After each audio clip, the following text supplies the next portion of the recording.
book about? Who's it for? Thank you, Bama. Thank you, Satya, for agreeing to participate in this. And thank you, Captain, for hosting us. And thank you, all of you, for making the time to be here on a Friday evening. So the Play to Potential podcast I started in 2016 when I left my previous role, literally Feb 1, and literally 9 years back when I left the job and set out on my own. The one thing I realized was there's no corporate L&D function that's going to take care of my growth. You know, when you're in a company, there is a learning and development function that will put you through different training programs as you go through life. I realized that I had to architect that for myself. So in a way, the podcast journey is a journey of curiosity for me to say, how do I stay relevant? How do I grow? It started 3 questions. I was curious. When I left Egon, I used to be a recruitment consultant with a firm called Egon Zehnder for 6 years. Prior to that, I was with McKinsey. So the 2 questions I was curious about was, how do people think about where to go and how to grow, right? And if we look at businesses, very often businesses have to think about where to play and how to win in the context of their business strategy. I felt those 2 questions mapped to where to go and how to grow. So I said, why don't I talk to people from different domains? We all talk about diversity of thought. So I said, let me try and bring diversity of thought. And initially, some of the conversations were with corporate leaders in India, men and women. Then I reached out to some of the thinkers in the US in places like Harvard, Wharton, Kellogg, etc. Then I also said, why don't we learn from other disciplines like sport, art, stand-up comedy, and so on. So in a way, Bama, to your question, it started out and continues to be a journey of learning and curiosity and hopefully sharing it with the group and others benefit. But somewhere along the way, people started saying, why don't you codify what you've learned and write a book? And I must say, when this first conversation happened with Penguin, who's a publisher 3 years back, I wasn't ready. But I went for my undergrad reunion, and some of my friends started telling me, where's the book? Where's the book? So somewhere along the way, I've also realized that sometimes the world sees you better than you see yourself. So when I got this nudge, I said, maybe there is a book waiting to be written. And there's a gentleman called Prakash Iyer, who's written many books. He's also a fellow IMA alumnus. He nudged me to write a book and reintroduced me to Penguin. And in a way, that's how the journey of the book started. And to answer your question about the audience for the book, I feel the book addresses anyone who's struggling with the multiple dimensions of life. When you're a student, life is quite simple. Your objective is to generally wake up, go to school, get good grades, come back. And when you're retired and you're, let's say, in your 80s and 90s, very often, you're sort of focused on your health and, being help to the family, etc. But I think I noticed there's this long middle, let's say, if I may say, 30s to 60s and 70s, where we are hit with the multiple dimensions of life. There's family, whether it's children, spouse, parents, siblings, that often leads to pulls and pressures. There is health, our health of the people around us. There are multiple transitions happening around us. There's the financial context. There is the context of the world of work and jobs and the various, the volatility around the world of work. So I felt, this whole long middle phase where people didn't have quite a meaningful framework to deal with it. So my book is an attempt at providing some language for people to deal with the long and messy middle, if I may. Yeah, and leading on from that, Deepak, how do you think about potential? I know you think about it differently than probably what a lot of us are used to. Tell us more about that. Thank you. And even that's a journey that's continues to evolve, Bama. I think if I may sort of talk about my relationship with the word potential over time, the earliest understanding was from physics, right? There's potential energy that gets converted to kinetic energy, right? So generally the initial understanding was potential is some stored energy which can be converted into action and outcomes. Then along the way, I worked in Egon Zehnder, where we used to evaluate candidates. We'd look at 3 levels. I see there are some search consultants here. We used to look at candidates in terms of experiences, which is what the person has done. Then we would look at competencies, which is how the person gets things done, whether in terms of driving results, driving strategy, building teams, collaborating, etc. The third level we would look at very often is what is the runway this person has. If this person is here, will this person grow up to this level or grow up to this level? So in a way, looking at markers of which are the diamonds in the rough. To use the dialogue from a Hindi movie, which are the lambe race ka ghoda, right? That's a term that's used to say this is a horse that will go far. So clients would often tell us, assess the young leaders and tell us who are the high potentials. But I must say the real definition of potential comes from my first guest at the podcast, which was who was Vijay Amritraj, the legendary tennis player from Chennai. And as I wrap up my conversation, I ask every guest, what does the phrase play to potential mean to you? And he told me a couple of things which have stayed with me. One is he said he'd gone to interview Buzz Aldrin, who was the second man on the moon, in his home for a program. And he said in the corner of the wall, there was a small plaque which read, very often we tell our children, right, you can dream big, sky's the limit, and so on. He said in the corner of the wall, it was written, who said sky's the limit when I could set my feet on the moon? Right? In a way, indicating that potential is often limited by our imagination. It's almost infinite sometimes, number one. Number two, he referred to a gentleman called Thurgood Marshall, who was the first Afro-American Chief Justice in the US. And when somebody asked him, how would you like to be remembered? He's known to have said, I want to be remembered as he did what he could with what he had. And to me, I feel that is a very beautiful definition of potential because we all are dealt with a certain set of cards. What do I mean by that? Our genetics, the family we are born into, the country we are born into, the economic context, the education we are given, the society we are exposed to. All that is in a way the hand of cards. And if you really look around, each one of us has a different set of cards we are playing in our life. So the real question is, given the hand we have, which sometimes can be influenced, which sometimes cannot be influenced, what is the best game you can play? There's no point me comparing myself to somebody in a different country who's playing cards with a different set of cards. So to me, to your question, Bama, I think the 2-3 things that stay with me are, I think potential is contextual, and each one of us needs to tune into what is context to us. And second is very often it's limited by our imagination.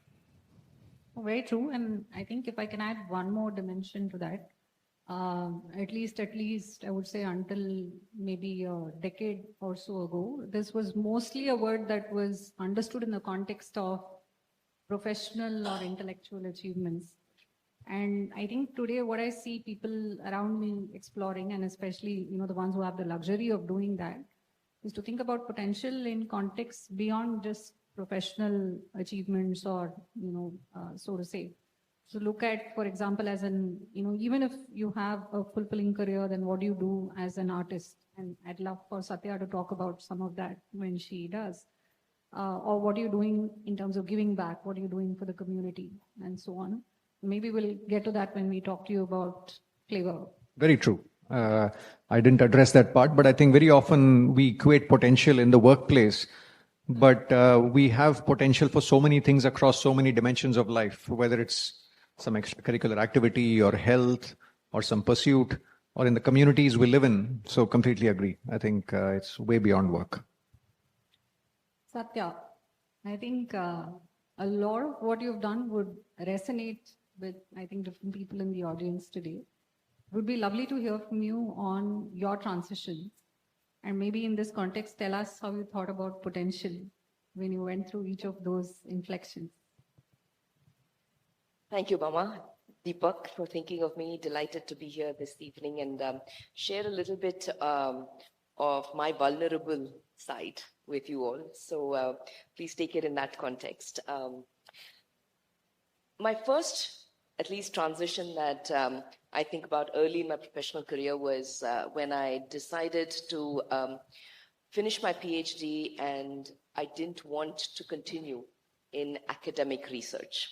Right? So I was originally driven by a lot of my love for biology and also a personal setback in the family where my grandmother was diagnosed with Alzheimer's disease, and I was that teenage passion of wanting to pretty much cure the disease was what drove me through college and my PhD. And then I realized that I didn't find that joy as much in the process of discovery in science, but I realized perhaps it was much more that the impact that science had was what I was excited by.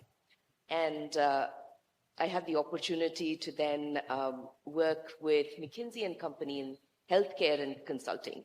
And so that allowed me to almost take the background I had in science and work with the business side of multiple healthcare providers, payers, med device, pharma companies, and bring that insight. And so that was a major transition where I thought of myself less as walking away from science, but more as a translator, if you will, between the science and medicine and clinicians and the business side of things. Beautiful. I think another transition was when I decided to join the company down the road, the Hindu Group, the media house. And the reason it is a transition is because I had absolutely no background in media. My entire background was in healthcare sciences, and that's also what I did in consulting for many years. But when the opportunity came to transform a media group that I think speaks its mind, I took the leap. And there, I think the transition was much more, at least for me, a recognition that you don't always need to have industry expertise. Some other skills also come to fore, right, that can transcend multiple industries. So things like problem solving. How do you take a problem, break it down, and approach solutions? How do you bring different kinds of people to the table and get them to actually work together and collaborate? How do you bring a fresh perspective, new ways of thinking that may not have happened in that industry? But it's important also, I think, to balance that out with the wisdom that that industry has gained and that company has gained. And so finding a way to find that balance. Make it contextual. And make it contextual, right? So used a lot of sort of my ignorance, if you will, to ask curious questions, understand why, and built that expertise quickly to be able to then bring the other skills that I had picked up over time. So these are a couple of transitions, Pama. Hopefully that answered your question. Sounds fantastic. We'll speak a little bit more about your chrysalis time later as we chat. Any thoughts on that, Deepak? I think maybe just reflecting on that, very often I've noticed when we take stock of who we are during transitions, I notice that we often look at it narrowly. For example, in my case, when I was leaving McKinsey and figuring out what next, I always thought of myself as a problem solver, as a consultant, etc., etc. And I was evaluating traditional pathways. But I think, as you rightly said, very often thinking of ourselves in slightly wider terms. You know, one of the terms I use in my coaching work is don't wear your identity too tightly. I ask people to take your identity a little lightly because very often we are, especially in a country like India, we associate very strongly with our identities. I'm an accountant, I'm an engineer, I'm a consultant, and so on. And very often this becomes a cage which limits the world of possibilities. But if we can sort of be a little more open-ended about it to say, I'm good at solving problems, or I understand numbers better, rather than saying I'm an accountant. So if you can take the strength from that identity, rather than being caged by the identity, it often opens up a world of opportunity. That's the only thing that emerges. That's a great insight. Yeah.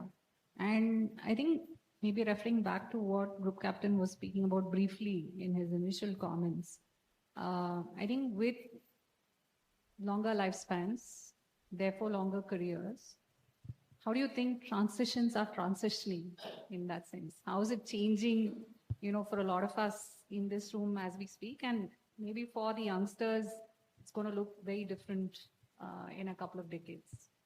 True. Actually, I had an opportunity to make a presentation to the 12th standard students of Padma Seshadri. I see some of my friends here, and Bama is a fellow PSBB alum as well. And one of the slides there, I remember saying, my father was in one job. He worked with a bank called Indian Bank and worked there for 40 years. My father-in-law was in the Indian Army for 35 years. So the metaphor is a motorway. You're on the motorway, you drive, right? And if you want to win or do well in a long race on a straight road, I feel the auto component that matters is the engine, right? Now, I think if we look at our generation, maybe we'll make, if I look at career transitions for a minute, not counting the other transitions, we'll probably make 3, 4, 5, 6 transitions or as a median, a few branches in the road. But if I look at the world that, let's say today's teenagers and today's people are growing into, I feel it looks much more like a maze, much more like a road with many twists and turns than the motorway maybe a few decades back. So I feel the auto component which becomes relevant, if I use the metaphor of an automobile, is the steering wheel. Of course the engine is important, but having the best engine is not going to win you the race. You're going to end up crashing somewhere. And what do I mean by a steering wheel? I feel self-awareness, right? I think we all talk about volatility, VUCA, BANI, and many other abbreviations which talk about the chaos in the world. But I think the one thing I've discovered is as the world gets more and more volatile and chaotic, I think it calls for greater and greater internal stillness.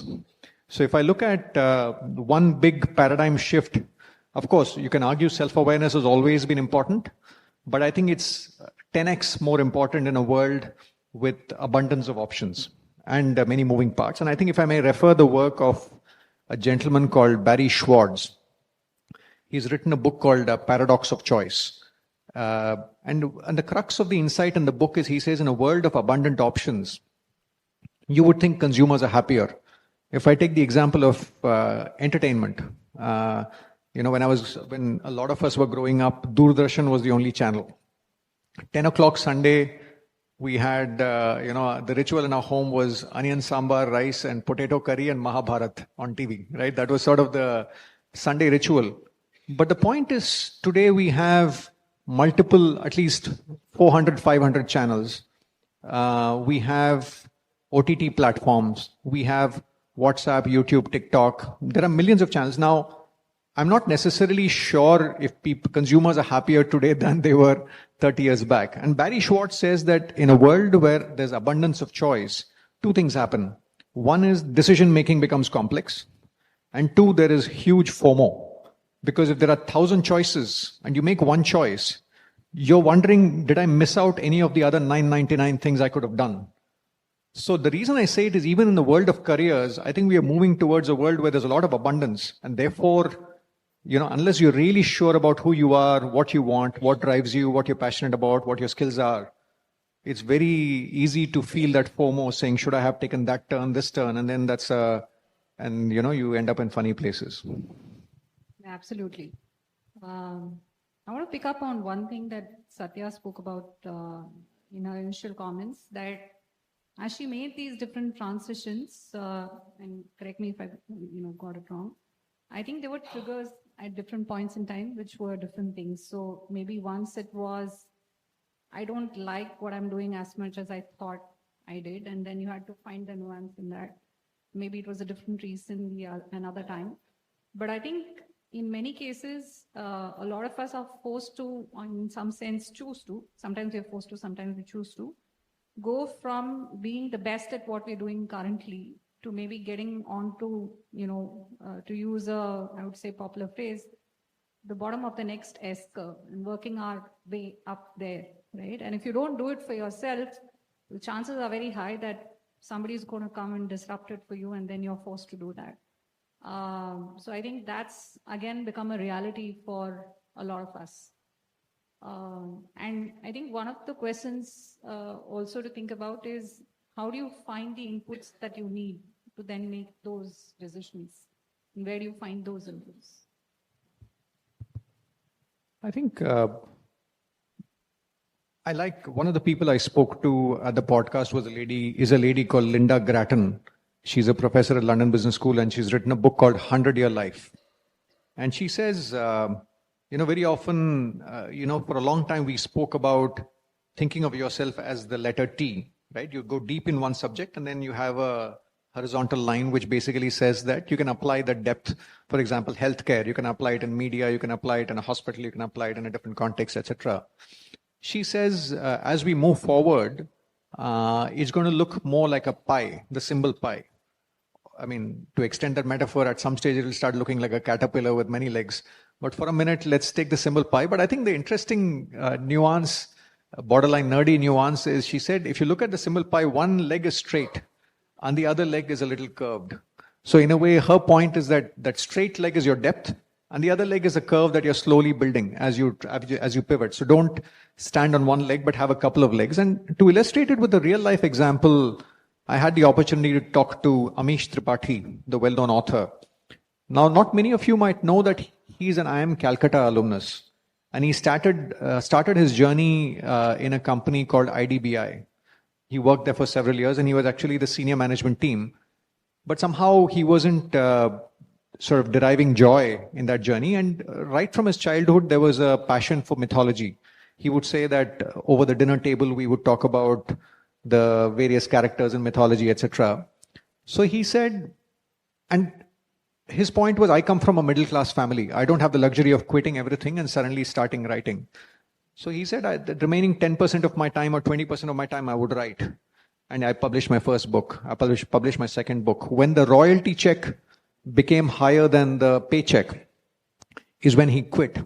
So to your question, Bama, I think we all, again, the answer is contextual. We all need to find a way of maybe growing that tree in the shadows for some time and make space for it. And maybe, in some cases it remains a passion or a side hobby for a long time. In some cases that grows and gains critical mass in a way that becomes the leg on which the pie shifts, if that makes sense. Makes a lot of sense. I think staying on the question of transitions, a few things to double click on yours. One, I would say in each case, how did you find the courage to make the shift, especially it wasn't triggered, maybe organically. And second, how did you prepare for it? What are a few things you did, because that would be relevant for a lot of us here. And what kind of muscles did you build, to get to the next one? So I think most often we hold back from taking the road that's less traveled by, right? And being a fairly analytical person, I had to actually draw out a framework for myself every time I came to some of these crossroads. And what you realize that the cost of stagnating or the status quo, staying where you are, sometimes is actually greater than the risk of change.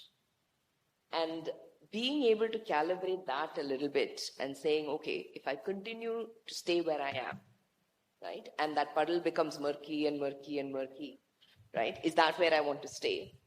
Or do I find this moment where I can take the leap? There may or may not be a bridge, right, that I land on, but let's see.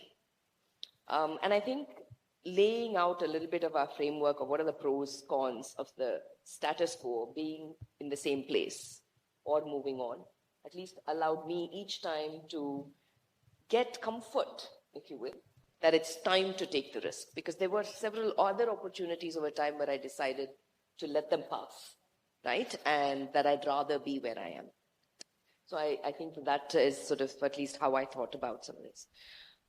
In terms of preparing for it, I think when I transitioned out of academia into McKinsey, I grant a lot of that to McKinsey's training and professional development. They actually put a bunch of us through what they call a mini MBA, right? And allowed us to get deep enough into the basic principles that we won't look stupid in front of the clients. But, over time, we just learned on the job. So I think when I transitioned to media, I didn't have the advantage of a structured program, but essentially went back to the basic principles of going back and studying the media world and reading literature enough to get up to speed. I think the second thing in both transitions were people that I knew that had done this before, and talking to them or speaking with them, understanding from them what I was going to get myself into, so I would be fairly clear that at least my eyes are about as wide open as I possibly could. In the case of consulting, my husband was a consultant, and so I was able to ask him many of my questions and doubts and fears without necessarily having, being judged in any way. And I think in media, I had the luxury by then of a network of people that I could lean on. So I think leaning on them, learning a little bit about what to expect, allays the fears a little bit. Most certainly does. And I think do want to call out that in each case, the transitions were not only on the technical and domain front, right? If you want to kind of expound on that a little bit as well. I think it's not just in the technical front, I guess it's also a little bit around people, right? The kinds of companies that they were. So academia, scientists, very, narrow, single, in-depth, introverted. So you don't necessarily have large teams, lots of talking. You pretty much are in your lab, in your corner. And then going from that to McKinsey, it's a global MNC. Lots of positioning of yourself, lots of being in large teams and meeting new people and just picking up, right, and being able to get by on that front. I think that was one context. And then from the global MNC to a promoter-driven, non-listed company in the city here, very different. The profile and demographic of the people that we're working with are very different. And so that required a lot of patience with myself, right, as I learned to navigate through that. If I may just make a couple of wider observations. I think the one thing I would say is when I look at transitions from a mental model perspective, a lot of us are used to the trapeze. If you remember circus, very often the circus artist holds on to the next trapeze before lets go of the current one, right? They sort of, if you imagine someone like a Tarzan going from one branch of a tree to another. But very often I find that I used to be a recruitment consultant earlier, right? I think very often candidates would come and say, I have this job and this job. What should I choose? And I would say, are you sure these are the only two choices you have? Maybe there is something else that makes more sense for you. The point I'm making is very often in senior leadership roles, one needs to take a pause and, see what else is out there. Because very often I find that if we look for options from where we are, we might be restricting ourselves to the world of possibilities, right? So I think that's just one empirical observation I've made. People who've made real breakthroughs often have made it. One of our classmates, Bama and my classmates, is a gentleman called Sumit Mehta. He runs a unicorn which works with schools, providing, let's say, low-income schools, and provides them sort of the technology backbone for them to deliver high-quality education. Today, it's sort of valued around $1 billion. But he was a mid-management leader in Procter & Gamble in Singapore. At some point, he said, somehow I feel I'm not making a difference, comes back, takes a break for 6 months, and then says, this is the problem I want to solve, and then slowly starts building it. So when I look around, sometimes I find people hesitate to take that leap. And I think we alluded to it briefly. There's a lovely scene in the movie Indiana Jones on the Last Crusade, where Harrison Ford has to cross a chasm to get sort of medicines for Sean Connery, who's sort of dying. And there the paradox is, he needs to have belief and take that leap, only then the bridge appears. So even in transitions at senior levels, while it might be frightening to let go of your job, very often, as you said, Satya, we all have networks, we have some savings. So if we can be candid about our context, very often all of us can afford to take a sabbatical. And then that often opens up the world of opportunity. I would totally agree. I think personally, I've been through 2 transitions. And ironically enough, the second one, which I went through much later in life with a much bigger safety net and potentially a lot less to worry about, was the harder one to do. And I think, it's a lot about preparing yourself, as Satya said, and maybe work on a framework that makes sense to you. But switching gears, Deepak, it'd be great to get to the crux, or what I think is the crux of your book, where you speak about in all these journeys and transitions, maybe we're all looking for our ikigai, but we need a map to get there. And it's something that you've coined in terms of flavor. Tell us more about that. Sure. How many people in the room are familiar with the phrase ikigai and 4 circles? Anyone who's not familiar? Okay. It's a Ikigai, just to share the headline, is a Japanese idea where they say, a good life is when you operate at the intersection of 4 circles. One is what you're good at. Second is what you enjoy. Third is what the world needs. And the fourth is what the world will pay you for. And the crux of Ikigai is if you operate at the sort of the intersection of these 4 circles, then you're set. It's like drilling oil. Then you just keep drilling there. I think it's a useful idea, and I found it useful genuinely when I was transitioning from my previous role as a search consultant. But I find that it is too high level. One of our friends, a gentleman by the name Venkatesh Srinivasan, when I was describing the idea for the book, and I was sort of struggling to see how something wasn't sitting right for me, because when I looked around, a lot of people found Ikigai to be like Mount Everest. It felt too overwhelming for a lot of people, saying, I love this. I love to play music or play the tabla. But if I do that, then I won't be able to feed my family, right? Life is not easy. There are trade-offs to be made, choices to be made. There are financial considerations. There's health consideration. So this friend sent me a clip from the movie Lincoln, a movie by Steven Spielberg. And there's a wonderful quote where Daniel Day-Lewis, who plays the role, he says, in the context of True North, basically he's trying to do something which is devious, seemingly devious, but actually which moves the country forward. And he says, a compass will point you to the true north, but the compass doesn't have any direction or any guidance for whether there's a swamp or a ditch or a desert or a landmine on the way. So in the pursuit of the true north, if you just follow the compass blindly and you sink in a swamp, there's no glory in it. So to me, I feel if I bring it back, Ikigai is a great true north for me. It's a good North Star. But I noticed that the North Star sometimes can't do the job of a torchlight. It doesn't tell you where the next ditch is when you're walking, right? You need something more granular. So as I thought about something which hopefully helps people through the messiness of life, I was looking for a framework that can help people play to their full potential. Back to our discussion, Bama, not potential in the workplace, but potential in a holistic sense. There were a few things that occurred to me. One is a lot of the literature I notice treats life as a solo sport. But the more I look around, I feel people play life as a team sport, the team being family.